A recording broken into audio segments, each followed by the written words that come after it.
This presentation is by Hannah Flynn and Michael Sheridan. In this presentation, we will be discussing students with emotional and behavioral disorders. Emotional and behavioral disorders look different on all students, and there are many different warning signs to look for as a teacher. We will address the prevalence of these disorders in our students, and we will also discuss tips and strategies for teachers who have students with emotional or behavioral disorders. According to the Empire Justice Center, IDEA 2004 defines emotional disturbance as a condition exhibiting one or more of the following characteristics over a long period of time and to a marked degree that adversely affects a child's educational performance.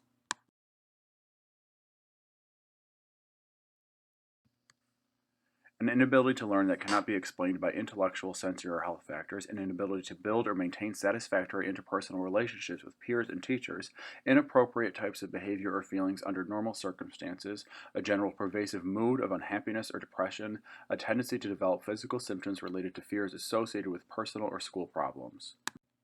The National Mental Health and Special Education Coalition defined emotional or behavioral disorder as a disability characterized by behavioral or emotional responses in school so different from appropriate age, culture, or ethnic norms that they adversely affect educational performance. Educational performance includes academic, social, vocational, and personal skills. There are three types of warning signs for students with emotional and behavioral disorders. One is externalizing behaviors, the second is internalizing behaviors, and the third is low incidence. Externalizing behaviors are behaviors such as the following: violates basic rights of others, has tantrums, is hostile or defiant, argues, ignores teachers' reprimands, causes or threatens physical harm to people or animals. Internalizing behaviors include being lonely, withdrawn, depressed, and anxious. The last type is low incidence. This includes schizophrenia and other disorders that have a low prevalence rate in young children.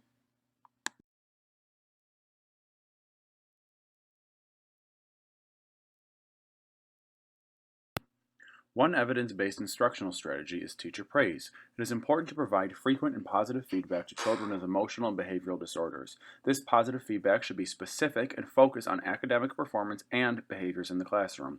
Providing immediate feedback helps students understand exactly what it was they did so well.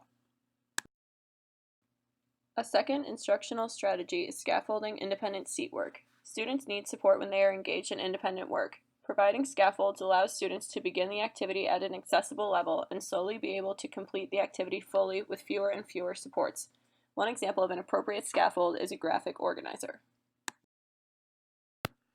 Another evidence-based instructional strategy is to increase opportunities for correct response. Checking in frequently with every child helps teachers assess their understanding. It also gives children an opportunity to demonstrate their learning. When students are frequently successful and can correctly respond, they feel pride in themselves and increase their own perception that they can be a successful student. Providing opportunities for peer tutoring is an evidence-based instructional strategy that has positive effects on learning. Peer tutoring increases academic and behavioral outcomes and strengthens student engagement. Some types of peer tutoring that teachers can incorporate in their classrooms are peer-assisted learning strategies, reciprocal peer tutoring, and class-wide tutoring. Another instructional strategy to use with students with emotional or behavioral disorders is student choice. Offering choices helps students to focus on the two or three options available and allows them to take ownership of their learning. Student choice can be about routines, like which center a student wants to attend first. Students can also make choices about assessments, choosing between writing an essay or delivering a presentation. Direct instruction is an evidence-based instructional strategy that has positive effects on students with disabilities. Direct instruction includes modeling the skill for the student before they work on their own with the skill. This increases the frequency with which the student performs the skill accurately.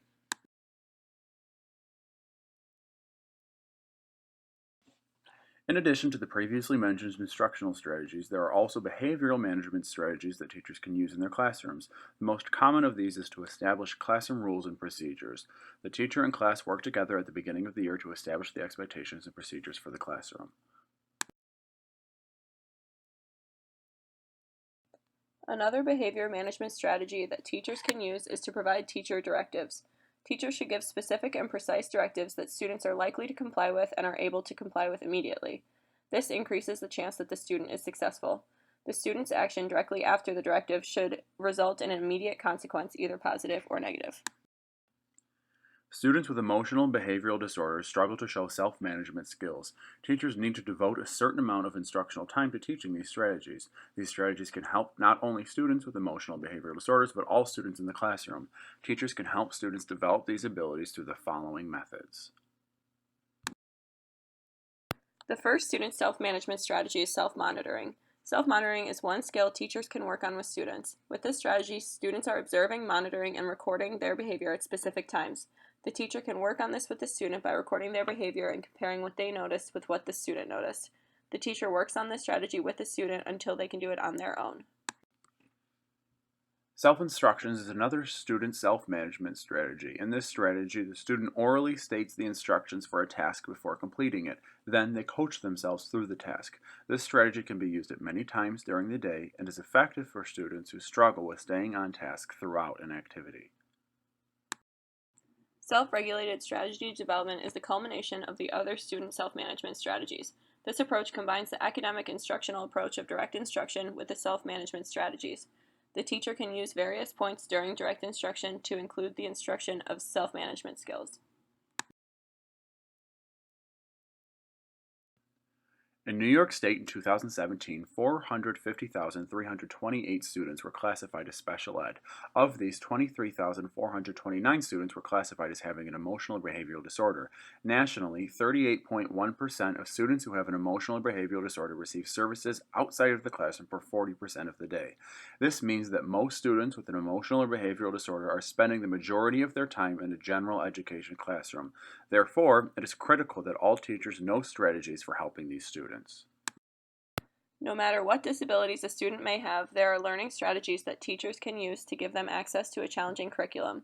Teachers can provide students with emotional and behavioral disorders opportunities to succeed within the curriculum in their classroom.